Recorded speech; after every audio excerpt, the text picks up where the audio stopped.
fiodirana fa samy zanakao vavakiditu bawira mampira kurirak nahonala raha mifankatia vahony tompo fisaninoa mantara ny olona rehetra fampianatra anareo mifankatia vahony tompo fisaninoa mantara ny olona rehetra fampianatra anareo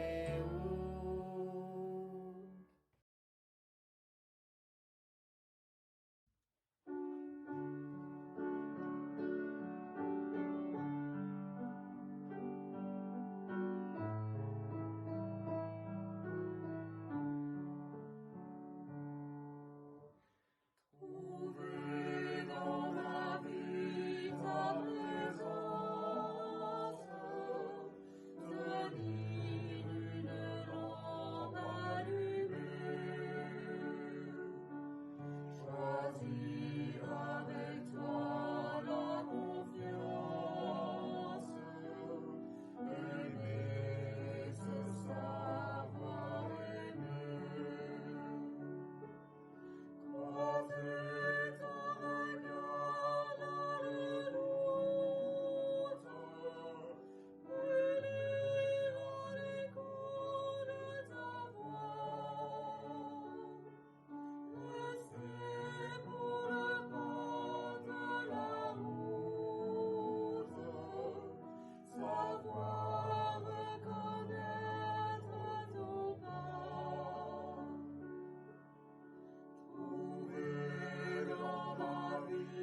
la terre, il étend sa main. Quand la mienne s'est perdue et me ramène dans sa grâce infinie. Oh, il me libère.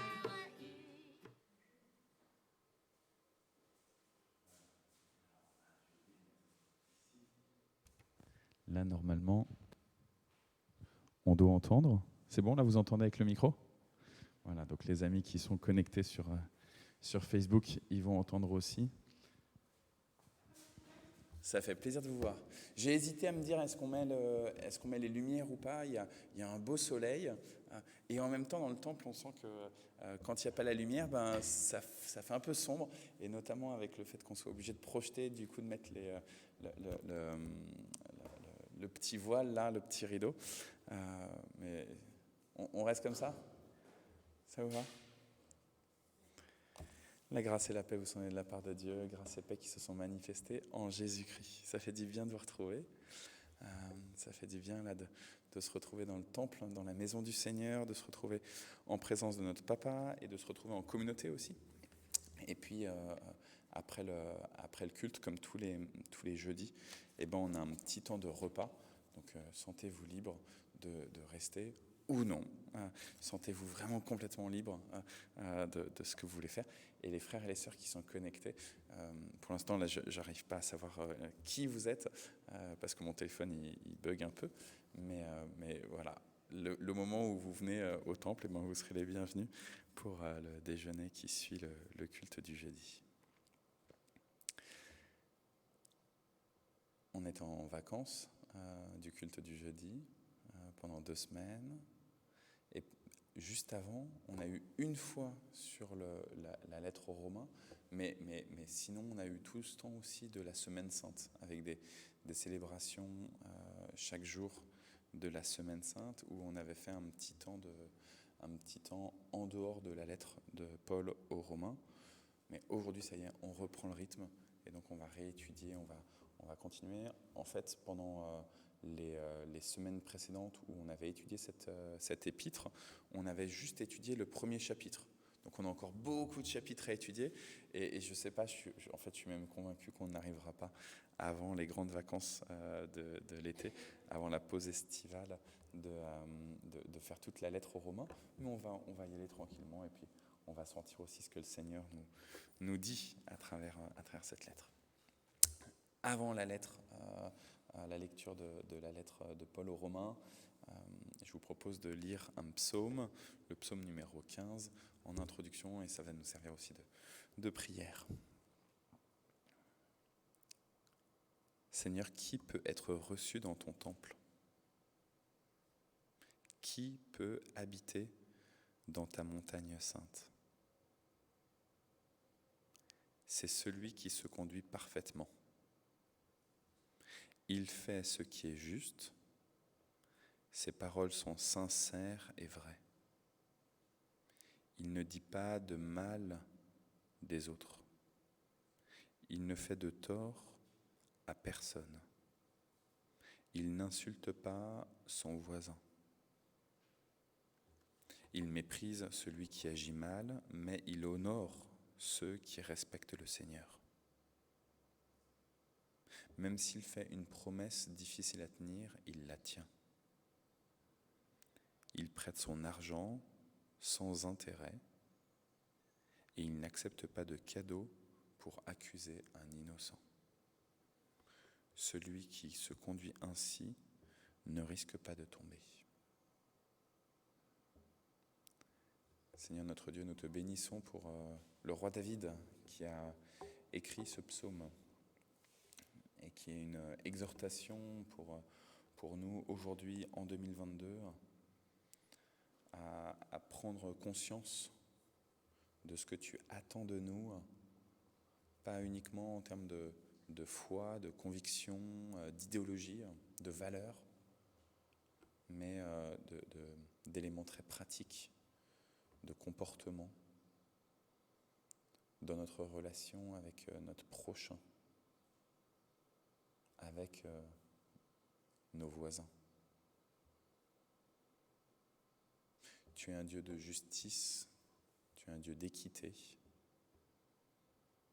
tu es un Dieu de vérité, et tu nous appelles ce matin à te ressembler un peu plus, à prendre conscience de ton exigence pour nous, tes créatures. Nous reconnaissons, Seigneur, et nous te demandons pardon. Nous reconnaissons que pourtant, toute cette semaine, ce matin même, nous n'avons pas agi à ton honneur, à ta gloire.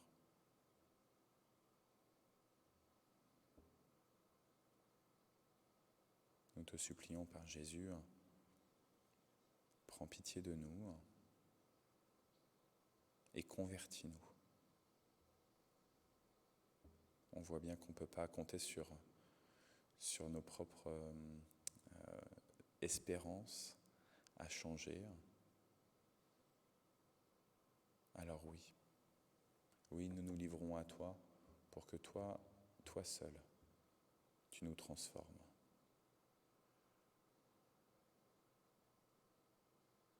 Amen.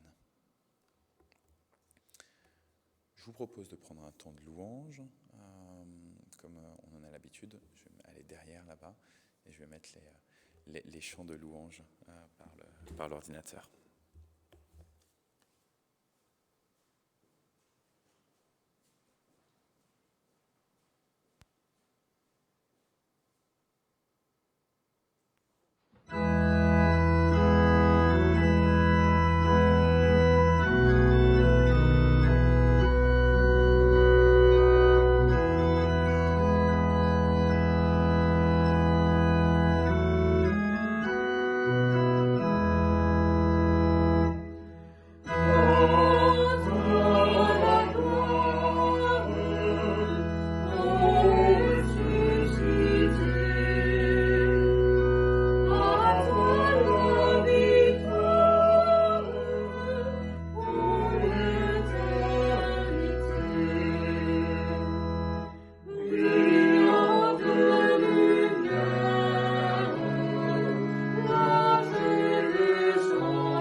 La terre se réjouit, la terre se réjouit.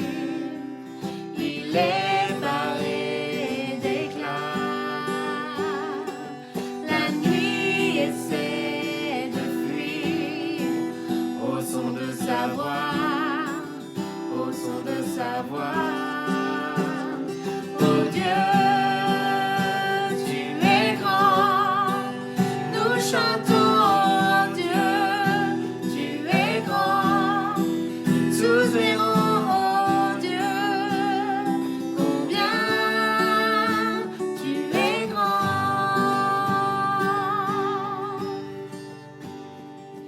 Car d'âge en âge il règne, les temps sont dans sa main. Commencement et fin, commencement et fin. Le Père, le Fils, l'Esprit. Trinité divine, le lion et l'agneau, le lion et l'agneau. Oh Dieu, tu es grand. Nous chantons, oh Dieu, tu es grand. Et tous verront, oh Dieu, combien tu es grand. Tu es le plus grand des noms. Tu es digne de louange. Mon cœur s'écrie, oh Dieu, tu es grand. Oh Dieu, tu es le plus grand des noms. Tu es digne de louange. Mon cœur s'écrie, oh Dieu, tu es grand. Oh Dieu, tu es grand. Nous chantons, oh Dieu, tu es grand. Et tous verront, oh Dieu, combien tu es grand.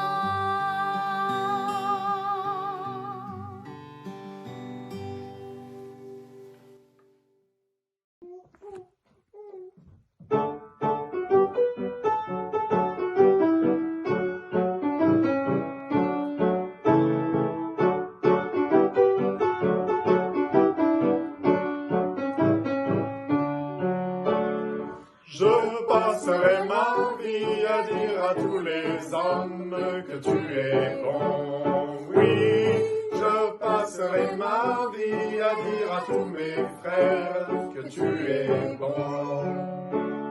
Oh, donne à mon cœur le rythme de ta joie. Oh Seigneur, avec moi. Oh, donne à ma joie le rythme de ton cœur. Oh Seigneur, je passerai ma vie à dire à tous les hommes que tu es bon. Oui, je passerai ma vie à dire à tous les frères que tu es bon.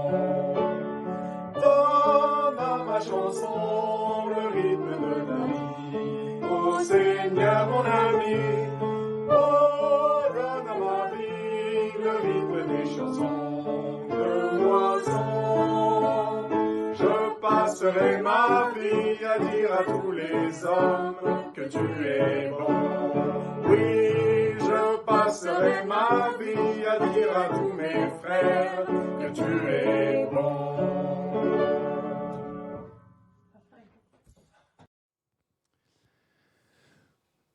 Amen. Alors voilà, on arrive dans le texte de la lettre de Paul aux Romains, au chapitre 2, que je vais projeter. Et je vais vous mettre à contribution. Véronique, est-ce que je peux te demander de commencer à lire un petit peu? Non? Tu le sens pas? J'affiche, hein, tu sais, t'as sorti tes lunettes. On est juste entre nous, mais pas de problème. François, si tu veux bien un petit peu? Ouais. Et puis alors, il fait beaucoup de versets. Il y a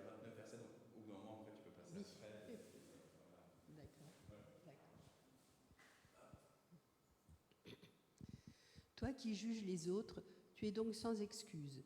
Peu importe qui tu es. Tu juges les autres, mais tu fais comme eux. Alors, en jugeant, c'est toi-même que tu condamnes.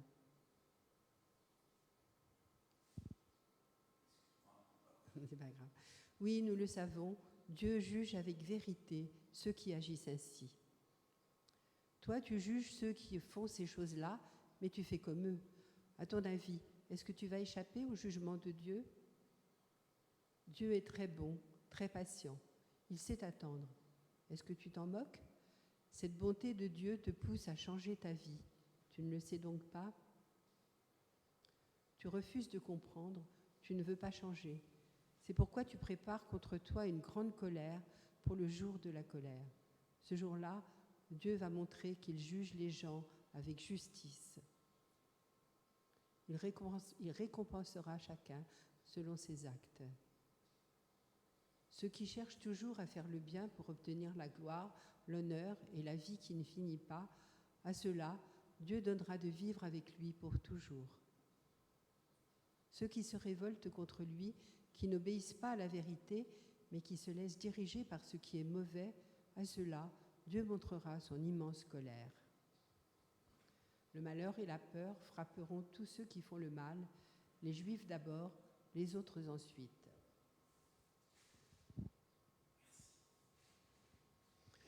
Au contraire, Dieu donnera la gloire, l'honneur et la paix à tous ceux qui font le bien, aux Juifs d'abord, aux autres ensuite. En effet, Dieu ne fait pas de différence entre les gens. Tous ceux qui commettent des péchés sans connaître la loi de Moïse mourront aussi, même s'ils n'ont pas cette loi.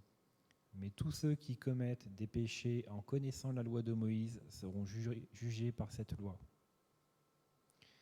Ceux qui se contentent d'écouter la loi de Moïse ne sont pas justes aux yeux de Dieu, mais Dieu rendra justes ceux qui obéissent à cette loi. Ceux qui ne sont pas juifs ne connaissent pas la loi de Moïse, pourtant certains font naturellement ce que cette loi commande. Ces gens-là n'ont pas de loi, ils sont une loi pour eux-mêmes. Par là, ils montrent une chose, les actes que la loi demande sont écrits dans leur cœur. Leur conscience est témoin de cela. Et le fait qu'ils sont capables tantôt de s'accuser de leurs fautes, tantôt de se défendre, le prouve également. On le verra bien le jour du jugement. Selon la bonne nouvelle que j'annonce, ce jour-là, Dieu jugera par Jésus-Christ tous ceux qui cachaient dans la vie des gens. Toi qui portes le nom de juif, tu t'appuies sur la loi et tu es fier de ton Dieu. Tu connais sa volonté et avec l'aide de la loi, tu es capable de choisir ce qui est bien. Tu es sûr d'être le guide des aveugles, la lumière de ceux qui sont dans la nuit, le professeur des ignorants, le maître des petits. Oui, tu es sûr que la loi te présente parfaitement la connaissance et la vérité. Eh bien, toi qui enseignes les autres, tu ne t'enseignes pas toi-même. Tu recommandes de ne pas voler, mais tu voles. Tu interdis l'adultère, mais toi, tu le commets. Tu détestes les faux dieux, mais tu te voles ce qui est dans leur temple. Tu es fier d'avoir la loi, mais tu n'obéis pas à la loi. Et par là, tu enlèves à Dieu son honneur. En effet, dans les livres saints, on lit « À cause de vous, ceux qui ne sont pas juifs insultent le nom de Dieu. » C'est vrai, quand tu fais ce que la loi demande, la circoncision est utile. Mais quand tu n'obéis pas à la loi, même si tu es circoncis, tu es comme un homme qui n'est pas circoncis. Supposons ceci, un homme n'est pas circoncis, mais il obéit à la loi de Dieu. Est-ce que Dieu ne va pas faire comme s'il était circoncis ? Cet homme-là n'est pas circoncis dans son corps, mais il obéit à la loi. Eh bien, c'est lui qui te jugera, toi qui n'obéis pas à la loi. Et pourtant, tu as la loi écrite et la circoncision. Non, le vrai juif, ce n'est pas celui qui se conduit extérieurement comme un juif. Et la vraie circoncision n'est pas la marque faite sur le corps. Le vrai juif, c'est celui qui est juif au-dedans. Et la vraie circoncision, c'est celle du cœur. Elle vient de l'Esprit de Dieu et non de la loi écrite. Le vrai juif ne reçoit pas sa louange des gens, il la reçoit de Dieu.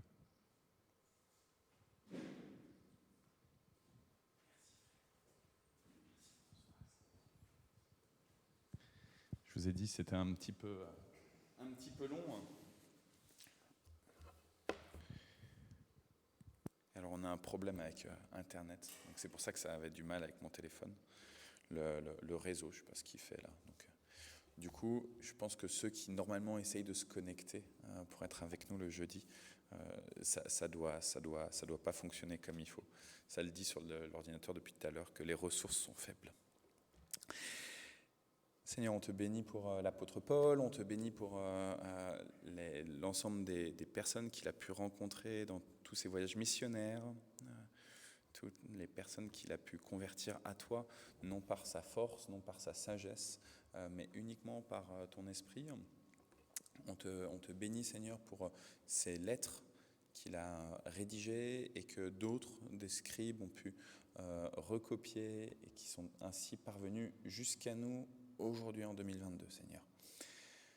On te bénit, Seigneur, de ce que ce chapitre 2 de cette lettre aux Romains est lu ce matin et puisse trouver dans notre corps, dans notre âme, dans notre esprit, un terrain dans lequel ta parole va croître. Seigneur, sanctifie-nous par ta vérité. C'est ta parole, Seigneur, qui est la vérité. Sanctifie-nous par cette parole. Amen.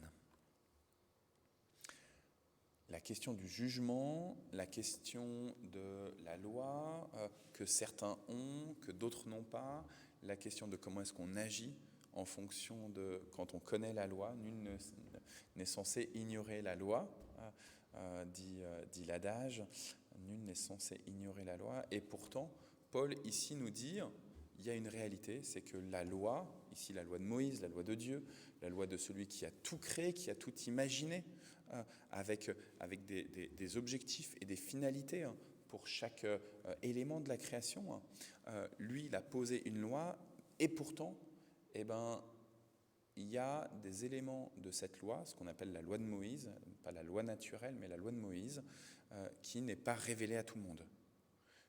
Au moment où Paul écrit là, cette lettre aux Romains, il s'adresse aux Juifs, en tout cas aux judéo-chrétiens, aux Juifs qui se sont convertis à Christ, et il leur dit, vous avez reçu la loi de Moïse, à l'inverse de ceux qui ne sont pas issus du judaïsme, qui se sont aussi convertis à Christ, qui ont rencontré Christ sans être passés avant par la loi de Moïse. Et dans la loi de Moïse, il y a notamment les 10 commandements. Tu ne voleras pas, tu ne commettras pas d'adultère, etc. C'est des éléments qu'on a entendus là dans ce que tu nous as lu, Fred, quand Paul se met à accuser concrètement des personnes qui se revendiquent de cette loi de Moïse et qui pourtant, tout en se revendiquant de cette loi, ne pratiquent pas comme ils devraient. Et surtout comme ils l'exigent des autres. Parce que c'est là tout l'enjeu de Paul, c'est de dire attention, si tu es là prompt à dire la loi, mais qu'en fait toi, tu ne le pratiques pas, il y a un manque de cohérence entre ce que tu prêches à tout le monde, ce que tu annonces, la manière dont tu vas essayer de prendre de l'ascendant sur les autres et la manière dont tu te comportes. Alors du coup, moi j'ai 2 questions. Parce qu'en fait, quand on rentre dans ce discours de Paul, là, on peut soit dire, ça va m'obliger à être plus scrupuleux sur mon respect de la loi, soit ça va me dire, oh là là, je ne dis plus rien à personne, parce que justement, je vois, moi, toutes les failles que j'ai par rapport à la loi. Et comment est-ce qu'on trouve, du coup, donc ça c'est ma première question, comment est-ce qu'on peut trouver un chemin qui serait intermédiaire entre d'un côté juste être dans le « je vais faire des efforts pour respecter plus la loi » et comme ça, je vais être un bon croyant, et de l'autre, ne pas tomber dans « je ne veux pas juger, il n'y a que Dieu qui juge, et donc je ne dis plus rien sur plus personne. Et donc je me tais sur tout, sur tous les scandales. » Et notamment tous les scandales à l'égard de cette loi de Dieu, qui pourtant, dans ma foi, dans mes convictions, est une bonne loi. Comment faire pour trouver le juste milieu ? Et tout à l'heure, dans le temps de prière, je rappelais que moi, j'ai la ferme conviction qu'on ne peut pas réussir à obéir à la loi de Dieu et à être sanctifié et à changer uniquement par nos bonnes résolutions. On le voit avec nos bonnes résolutions de Nouvel An. On les prend et pourtant, ça va très vite de les abandonner. Ça va très vite. On arrive à tenir pendant quelques jours, quelques semaines, et puis on espace les moments, on prend de temps en temps un peu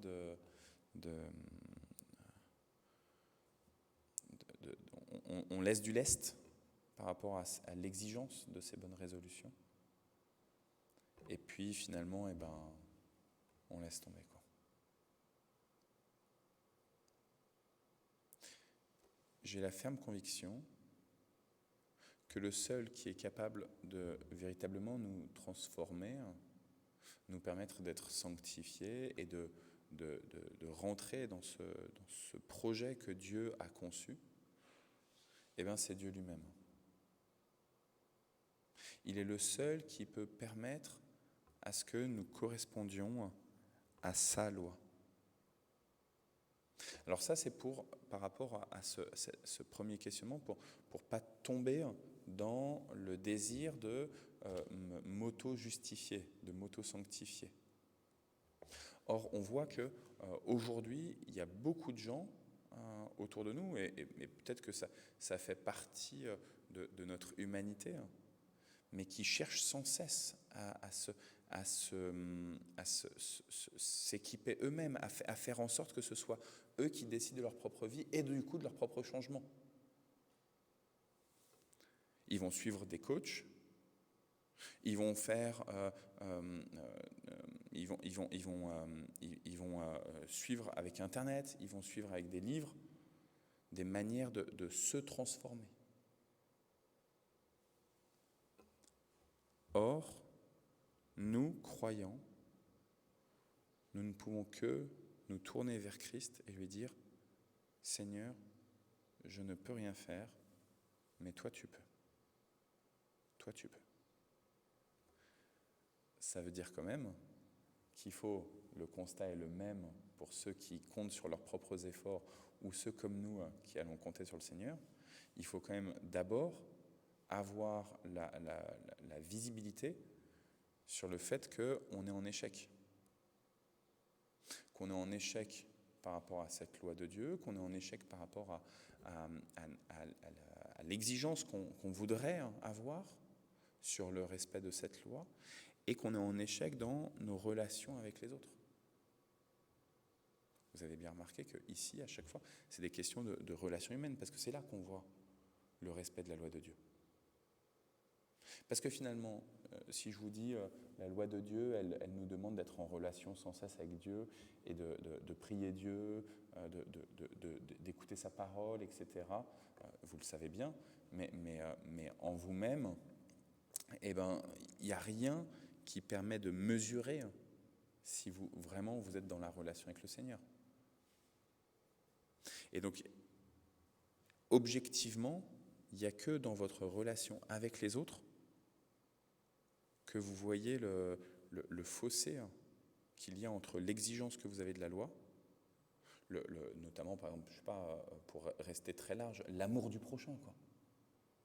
Et le fait que, en fait, trop souvent, vous préférez baisser la tête ou esquiver, ou vous énerver, manquer de patience, etc., etc. Ou d'écoute, d'attention. Enfin voilà, il y a plein de moments où on se rend compte, à travers la figure de notre prochain, à travers le visage de l'autre, combien on ne respecte pas la loi de Dieu. Vous voyez ce que je veux dire? Donc, prendre conscience qu'il y a une faille, qu'il y a un problème. Et pour ça, osons nous regarder dans le miroir. Deuxièmement, une fois qu'on a vu qu'il y a un problème, ne comptons pas sur nos forces à nous pour changer, ce que je disais tout à l'heure, mais demandons à Christ. Et alors peut-être que là, il y a quelque chose qui est intéressant, c'est que si on voit qu'il n'y a pas de problème, qu'on se regarde dans le miroir et on se dit non, ça va, j'ai une bonne vie. Eh bien, demandons à Christ de nous éclairer sur toutes les failles qu'il y a, sur toutes les choses qui ne vont pas, qu'on n'a même pas conscience. Et par son Esprit Saint, il va nous éclairer là-dessus aussi. Et il va nous dire, écoute, oui, tu as péché. Oui, tu n'as pas respecté ma loi. Oui, j'attendais de toi que tu sois plus ceci, plus cela avec telle et telle et telle personne. Oui, j'attendais que lorsque tu es passé à cet endroit-là, tu agisses ainsi. Je ne sais pas vous comment c'est, mais moi, souvent le soir, en fait, je me rappelle même plus ce que j'ai exactement fait dans la journée. J'ai une mauvaise mémoire. Et du coup, je suis obligé de demander à Dieu de m'éclairer pour que je puisse voir là où j'ai fauté, quoi. Là où je n'ai pas obéi à ses commandements et à ce que lui avait imaginé de ma journée, ce qu'il avait conçu pour moi. Ça, c'est pour la partie sur la question de mon rapport à la loi et comment être transformé. Je ne peux que compter sur Christ. Tout à l'heure, je parlais de l'autre tendance, ce serait de dire, toi qui juges les autres, tu es donc sans excuse, peu importe qui tu es, en jugeant les autres, tu fais pourtant comme eux, etc., etc., alors qu'en réalité, en les jugeant, c'est toi que tu condamnes, etc. Et donc du coup de dire, hop, je me mêle plus de rien, je vis dans ma bulle, les autres font des bêtises, mais je ne veux pas les juger parce qu'en fait, je sais que sinon, la punition va me retomber dessus. Et Dieu va me regarder aussi la manière dont j'ai regardé les autres. En fait, c'est une bêtise, parce que de toute façon, Dieu, il me regarde aussi.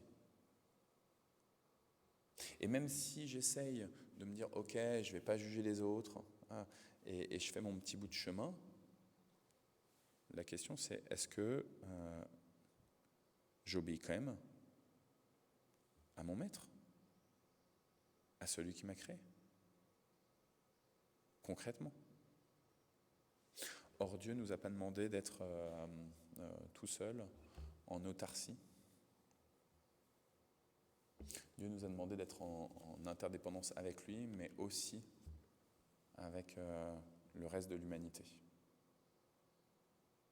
Et donc, ça veut dire qu'on a une responsabilité à accompagner le reste de l'humanité.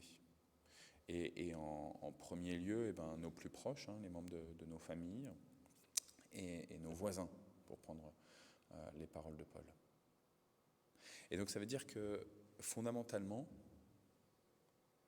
on a une charge qui nous est donnée parce qu'on est chrétien, parce que justement on connaît qui est celui qui a tout créé et qui a des projets particuliers, qui a un manuel d'utilisation particulier pour sa création.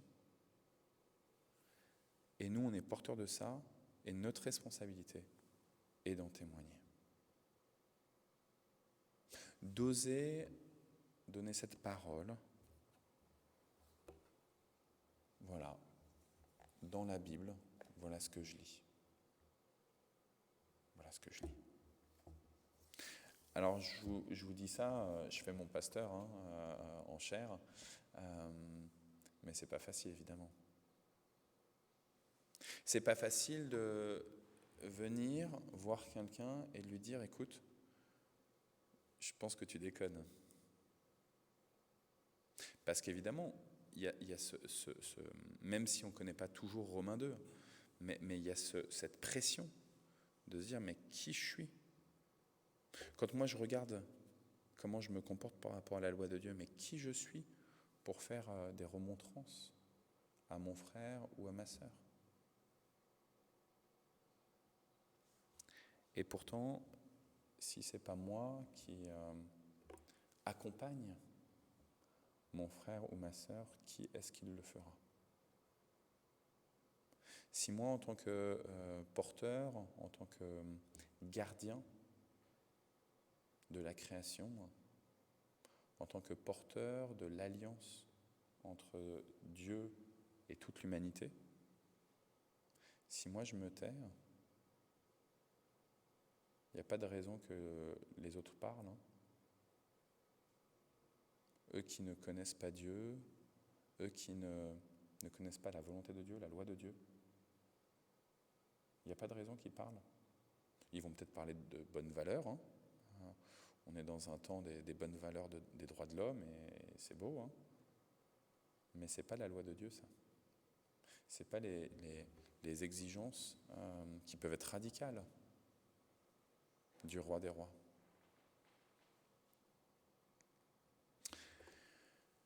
Alors du coup, appelé à être sanctifié et appelé à parler aux autres. Pas uniquement, et peut-être que c'est là pour ce point sur la question de la loi, à rappeler aux autres, peut-être pas seulement en disant il faut faire ci, il faut faire ça, mais dire voilà où moi ce que je lis et où j'en suis. Voilà ce que j'ai traversé et voilà quelles sont mes difficultés. Et peut-être que, en tout cas moi c'est l'astuce qui est la mienne pour pouvoir parler en toute franchise et avec des frères et des sœurs où je vois qu'il y a des choses qui peut-être par rapport aux exigences de Dieu là me sautent aux yeux. Peut-être commencer en parlant de mes propres difficultés d'avec la loi de Dieu. Oser me mettre en situation de vulnérabilité par rapport aux exigences de Dieu. Oser dire quels sont mes propres défis. Là où complètement je pêche. Pour pouvoir permettre à la personne qui est face à moi, mon frère ou ma sœur en Christ, de ne pas se sentir jugé par quelqu'un qui aurait tout compris, qui serait parfait, saint, mais juste en vis-à-vis, quelqu'un qui chemine au même niveau, ouais.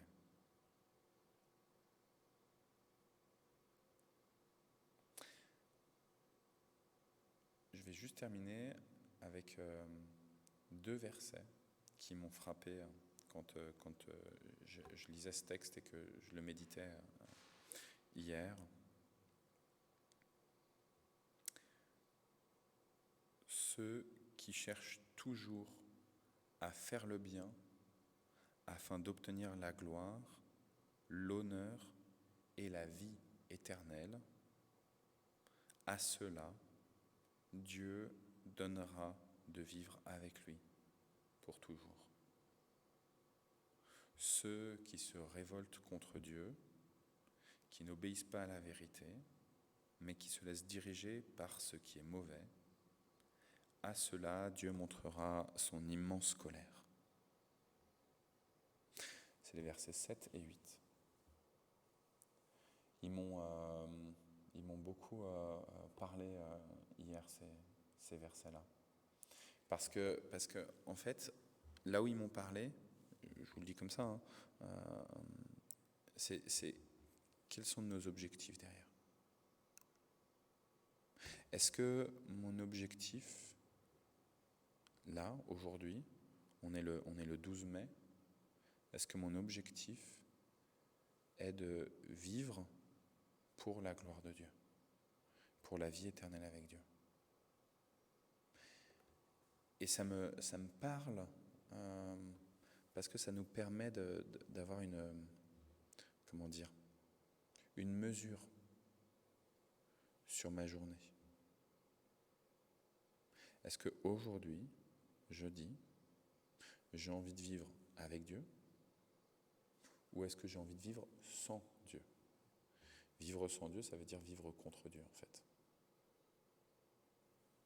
Si j'ai envie de vivre avec Dieu, alors je suis appelé à faire le bien, à chercher sa gloire, à chercher son honneur et à chercher à vivre avec lui pour toujours. Et Dieu fait une promesse, celui qui cherche, il trouve.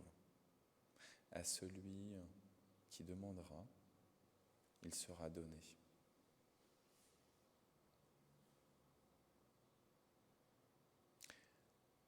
Je m'arrête là avec ces deux versets-là et avec ce petit envoi. Peut-être que vous avez envie de réagir. C'est un texte un peu long, hein.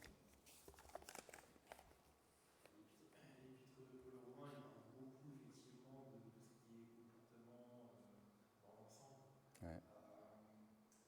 Si on le prend dans sa globalité, par la suite, mais ça c'est pour aujourd'hui. Il le dit, mais moi je suis charnel, je suis vendu au péché. Ouais. Je ne fais pas le bien que je veux, je fais le mal que je veux. Exactement. C'est là où il montre sa vulnérabilité. Ouais. Oui, je pense qu'on y est tous un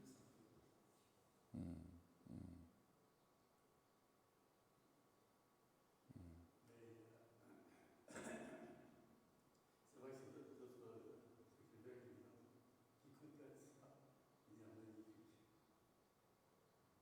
Et notamment, je vois Jacques 5,16 et je vois 1 Jean chapitre 1 en même temps. Quand on se rend compte de soi-même, on a cette tendance à viens mon frère, viens ma soeur, prie avec moi, prie pour que tu intercèdes pour que je sois délivré de cette tendance. Manière de faire. Et ça, c'est quelque chose que tout souvent on oublie. Avoir la possibilité d'aller vers les autres et de leur dire, voilà, j'ai un bug avec le Seigneur ou avec les autres. Peut-être que ça revient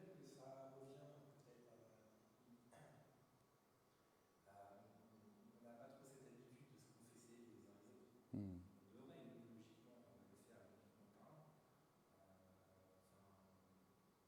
Je pense. On peut le faire à Dieu, je pense aussi. On a cette retenue, on n'est pas fier. Cette honte un peu des choses qui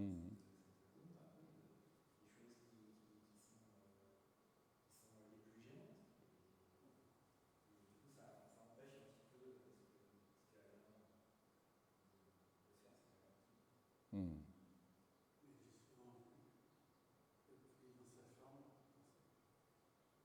avec les autres n'étaient pas là. Par contre, de demander l'intercession et l'accompagnement, c'est bien de faire ça, mais c'est pas n'importe qui non plus. Que seule personne soit consacrée au Seigneur. Eh bien, là, je sais que j'ai souvent des délivrances et des guérisons. Je me permets, tu parles d'intercession. On va justement prendre un temps là, de prière d'intercession. Et j'étais frappé il y il y a quelques semaines de cela, un pasteur disait dans la Bible, il n'est pas parlé de l'intercession telle qu'on la pratique en Église souvent, et c'est ce qu'on va faire justement là. Et donc je vous le dis vraiment en réflexion. Donc à la fois là on va vivre un temps d'intercession comme on en a un peu l'habitude, mais voilà, ça m'interpelle et voilà, je vous le partage. Il disait, et je pense c'est assez juste, l'intercession dans la Bible, c'est toujours des individus qui se connaissent et qui, comme tu le disais, par exemple, viennent voir quelqu'un et demandent un accompagnement. Et là, il y a un temps d'intercession parce qu'on se connaît, parce qu'on se voit, on prend soin les uns des autres. Ou alors, il y a aussi, notamment dans les lettres, le fait de dire « je vous demande de prier pour moi » ou « je prie pour vous ». Et dans ce cas-là, même si on ne se voit pas physiquement, la lettre fait le liant. En Église, exactement ce qu'on va faire là maintenant, et notamment avec le fil rouge de porte ouverte que tu m'as donné, Alain, on a tendance à se dire, ok, on va prier pour des situations, et c'est ce qu'on fait par exemple tous les mardis après-midi, ou tous les mardis soirs avec le conseil presbytéral, on va prier pour des situations, mais du coup c'est désincarné par rapport à la relation avec l'individu. Vous voyez ? On va prier pour je sais pas, l'Ukraine, par exemple. C'est important de prier pour la situation en Ukraine et en Russie. Je le crois, vraiment, fondamentalement. Sauf qu'en fait, on n'est pas en relation réellement avec des gens d'Ukraine et de Russie, ou très peu. Et du coup, extérieurement, on élève la voix à Dieu et ça vaut tout. Mais je pense que Dieu, il attend encore un petit peu plus de notre part. Il attend qu'on prenne soin dans la relation vraiment, quoi. Et que quand on prie sur un sujet, par exemple, quand on intercède, que ce soit à l'église, par exemple, je sais pas, on va dire, là on va prier pour ta belle-sœur, on va prier pour Lydie. Et en fait que Dieu, bibliquement, il attend qu'on prenne soin de Lydie aussi. Et que si, dans le temple, on élève la voix pour Lydie, qu'on puisse lui faire un petit coup de téléphone ou un petit SMS, alors peut-être pas tout de suite là, mais qu'il y ait aussi ce lien fraternel qui se fasse. Et c'est vrai que je vous partage cette réflexion dans le petit cercle qu'on est. Je profite en plus que Internet fonctionne mal. J'espère que ça fonctionne toujours mal. Mais le cas typique, c'est tous les mardis après-midi, il y a des individus qu'on rappelle dans le groupe de prière, et notamment René Martin. Et René Martin, c'est un ancien paroissien qui a construit ce petit pupitre-là, qui vit en Vendée. Et sauf qu'en fait, au sein du groupe de prière, il n'y a aucun d'entre nous qui côtoie vraiment René Martin. On ne l'appelle pas. Moi, je lui ai envoyé un courrier il y a quelques mois, mais depuis, je n'ai pas réessayé de renvoyer un courrier. Les seuls qui régulièrement ont des nouvelles et téléphonent à René Martin, c'est Alain et Nicole et Lydie. Mais qui, eux, ne sont pas dans le groupe de prière du mardi. Je me permets de te dénoncer, Alain. et en fait, vous voyez, il y a quelque chose qui il me semble, par rapport à ce que Dieu désire. Il y a quelque chose qui manque, en fait. C'est-à-dire que, ok, priez pour René Martin le mardi après-midi, et Arnaud en particulier, prie pour René Martin. Mais envoie-lui des cartes. Prie pour René Martin, mais essaye de l'appeler. Prie pour René Martin, mais fais-lui savoir que tu pries pour lui. Et pour qu'aussi René Martin il puisse te dire quels sont ses propres défis pour que tu puisses alimenter cette prière du mardi. Et que ce ne soit pas juste une prière de voilà, Seigneur, on te remet René Martin là-bas qui est tout seul, et sinon on ne prend pas le soin justement de lui qui est isolé, qui est esseulé. Voilà, je vous partage juste ça comme ça, une réflexion.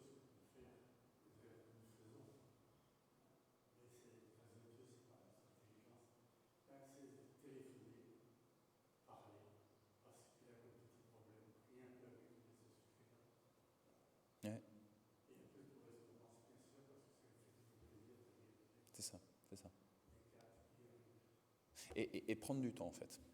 Prendre du temps avec l'autre en se disant, l'autre, c'est pas une charge pour moi d'abord, mais c'est une occasion de chercher la volonté de Dieu pour ce monde, de chercher la présence du royaume de Dieu pour ce monde. On a tellement de sollicitations et d'occupations. On en a tellement. Et la première sollicitation et occupation que moi, par exemple, j'ai, c'est YouTube, c'est Facebook, et c'est tellement important, YouTube, Facebook, Twitter et compagnie. C'est tellement essentiel. Quand je mourrai, on pourra marquer sur mon épitaphe, il a passé tant d'heures sur YouTube et Facebook et Twitter et Instagram et TikTok. C'est fou, hein? Le nombre, évidemment, je me critique moi-même, hein, vous avez bien compris, hein, mais le nombre d'heures qu'on passe où en fait on est juste tout seul dans sa petite bulle, alors que en fait, pour faire advenir le royaume, prenez du temps les uns avec les autres, quoi. Prenez soin les uns des autres. Est-ce que vous voulez encore réagir ?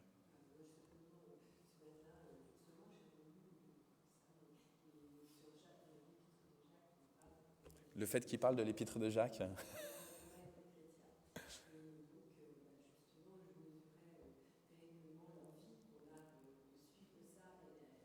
Le fossé. Hein.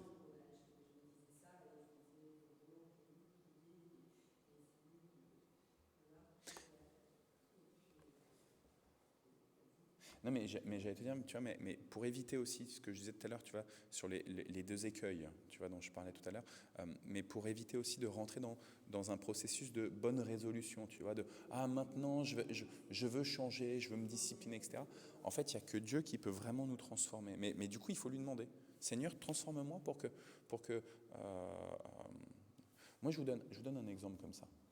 J'adore faire la vaisselle, j'aime faire la vaisselle, et un truc que j'aime faire, justement, je parlais de YouTube, c'est de mettre une émission, de mettre même des trucs bibliques, etc., de mettre la Bible, etc., et de faire ma vaisselle en écoutant des émissions spirituelles ou des trucs qui sont complètement de ce monde. Et j'aime ça. Mais du coup, alors, je passe un bon moment, et je passe un bon moment en faisant ma vaisselle et en m'instruisant, ou des fois d'ailleurs non, si c'est des sketchs, c'est pas forcément instructif, mais ça apporte de la joie, etc., de la bonne humeur. Mais en fait, j'ai Isabelle et les enfants qui sont juste à côté. Et du coup, il y a des moments où ils viennent, ils peuvent venir avoir envie de me parler, et je leur dis, non, là, je suis désolé, c'est mon moment à moi, en train de faire la vaisselle, et en train d'écouter ma Bible, ou en train d'écouter mes émissions, ou en train de... Et en fait, je leur dis non, je ne suis pas disponible pour vous. Et c'est important aussi des fois d'avoir son petit temps pour soi.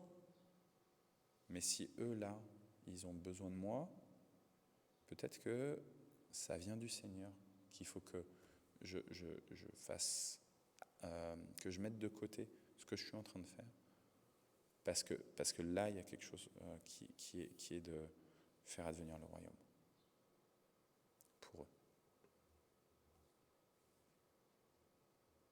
Je me juge moi-même, hein, vraiment. Hein. Je ne vous juge pas, vous. Hein.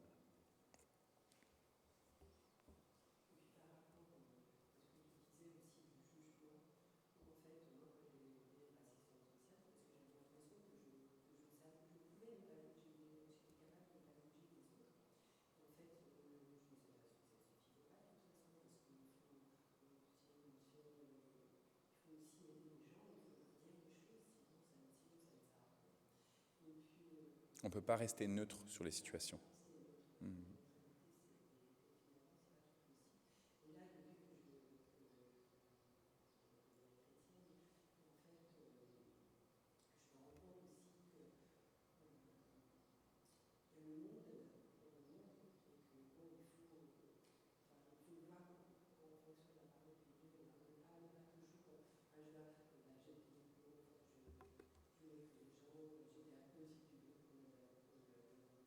Ouais.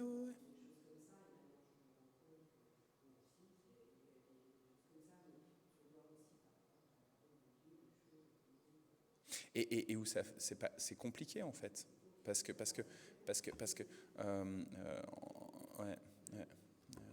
Dieu est exigeant dans ce qu'il dit dans la Bible, et ça correspond des fois aux valeurs du monde, mais il y a aussi souvent où ça ne correspond pas aux valeurs du monde, quoi.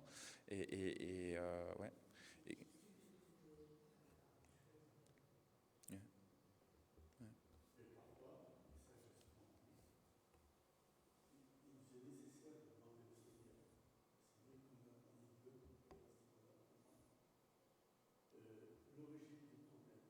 Oui.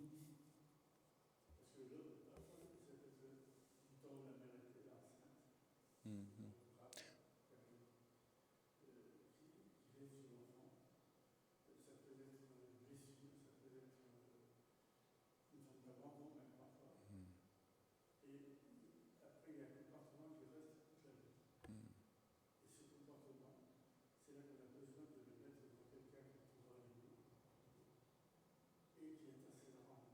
Mhm.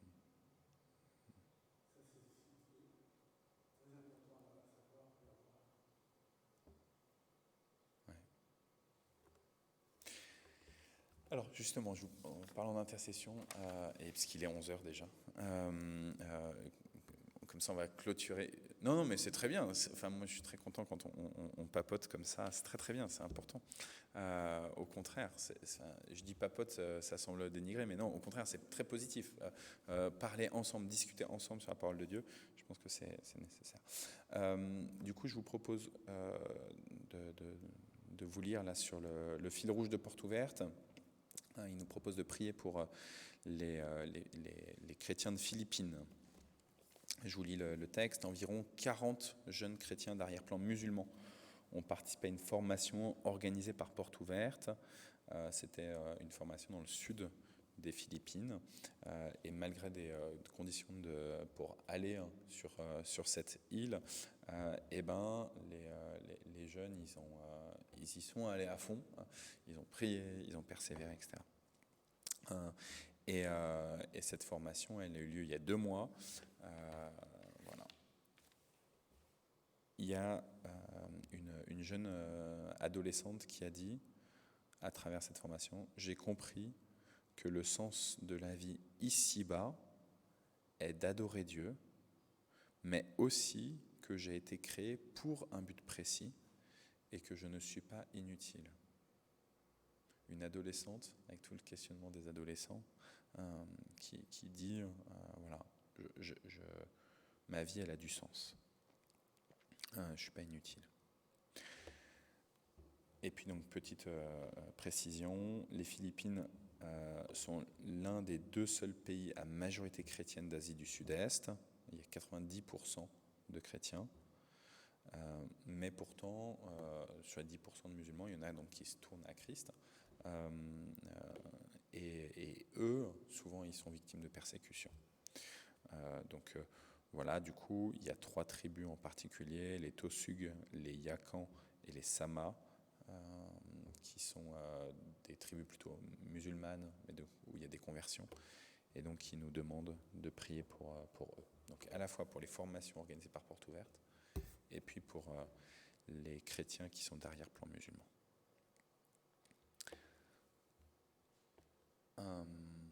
Est-ce que vous avez des sujets des individus ou pour vous-même que vous avez envie compris là? On se prend après juste une petite minute. Ouais.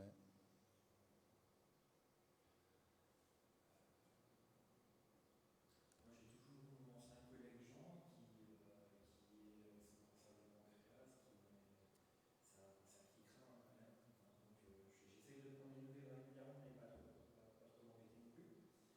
Et j'ai toujours une pensée pour lui et puis cette requête au Seigneur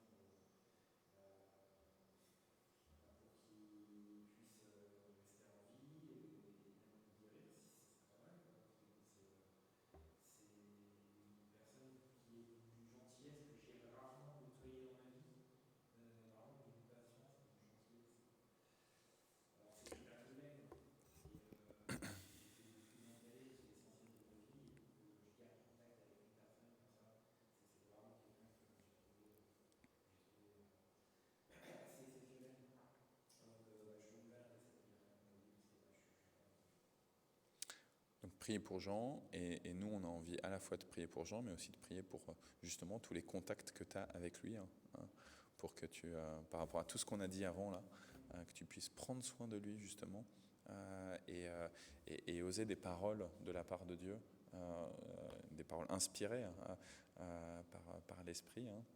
Donc, ouais, ok.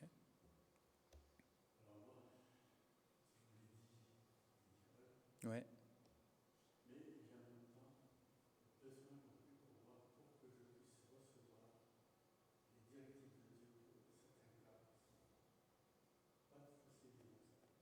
Notamment des individus que tu accompagnes, pour que tu sois éclairé sur ce que tu dois leur dire, à ces individus-là.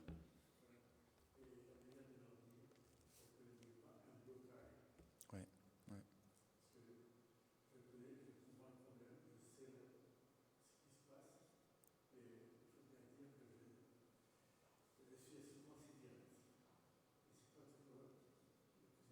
Ouais. Donc que tu puisses avoir le discernement pour dire aux individus que tu accompagnes, soit par téléphone, soit en présence physique, que tu aies la sagesse de bien peser les mots. Ok.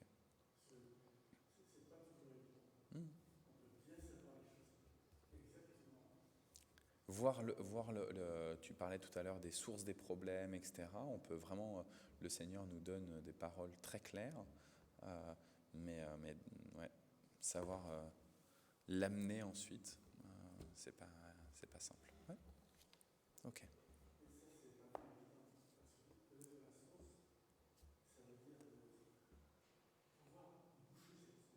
Ouais. Ouais.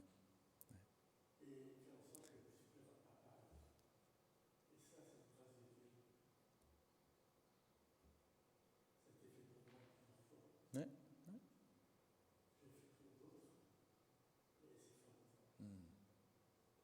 Amen. Amen. D'autres sujets? On s'arrête là? Ok. Je propose qu'on prenne un petit temps, peut-être justement individuellement, et donc ensuite on dit le Notre Père tous ensemble à voix haute. Ça vous va comme ça? Donc comme ça on prie plutôt dans notre cœur. Mais là pour ces sujets, pour les Philippines, pour la situation, et puis voilà, on se laisse une minute.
Seigneur notre Dieu, tu es saint.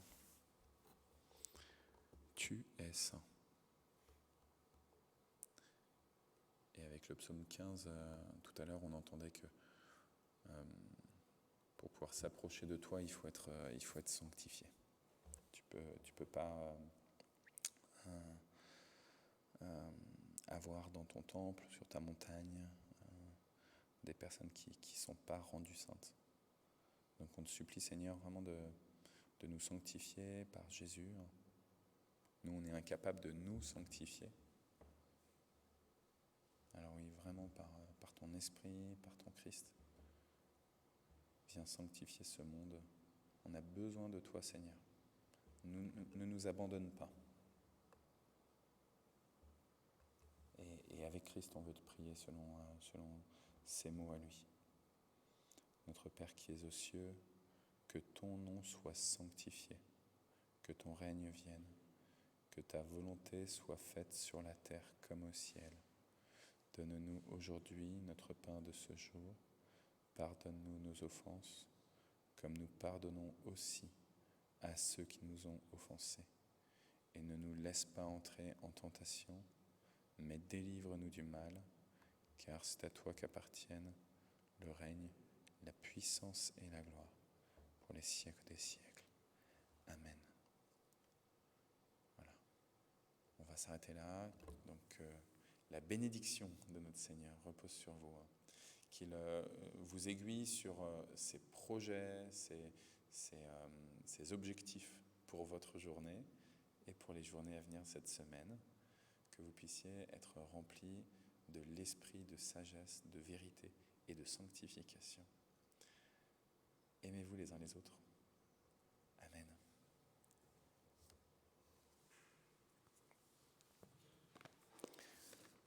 Je vais aller couper le